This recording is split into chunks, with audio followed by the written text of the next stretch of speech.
Istanbul is preparing to host a first-of-its-kind summit on Syria in an attempt to find a solution to the conflict, now in its 8th year. France and Germany, members of the US-led small group, have agreed to sit down with Turkey and Russia, who lead a different negotiating track, the so-called Astana process. We bring you all the news and analysis. Turkey and Russia are portraying this as a win for their diplomacy. They brought the EU to the table. But what contribution Europe's powerhouses will make is not clear.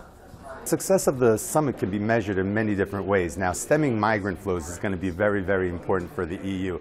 And anything that can build upon the Sochi deal and give more clear and net parameters of the Sochi deal, making it longer lasting. The Sochi deal, signed in the Russian city in September, created a demilitarized zone around Syria's northwestern province of Idlib, which is still under rebel control. It prevented a Syrian government offensive that would have caused a massive refugee problem. Europe's participation in the summit was dependent on sustaining the ceasefire. France had warned President Emmanuel Macron would reconsider attending if Syria launched an assault on Idlib. The situation in Idlib is still very tense, and the Europeans are very worried that something could happen. They managed to get President Putin stopping Assad from any kind of intervention, but still there is concern in Europe.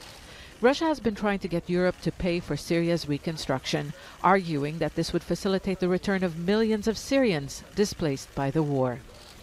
But it seems Europe has not changed its position, at least not publicly. Just days before the Istanbul summit, France made clear where it stands. It says the international community needs to pressure Damascus to engage in the political process, and that the UN committee reforming the Syrian constitution needs to start work before the end of the year. So far, the Syrian government is refusing to cooperate.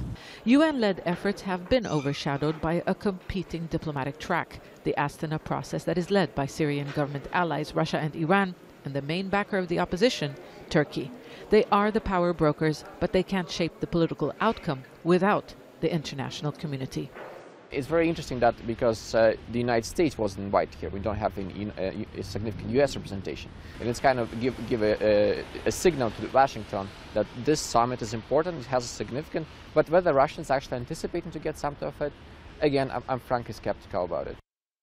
Russia and Turkey want to talk about rebuilding Syria, and they want money, but that is premature. Even Moscow says any breakthrough during the summit is not expected. And the financial commitment from the West is unlikely until world powers agree on a political solution for Syria. Zeina, Khodr, Al Jazeera, Istanbul.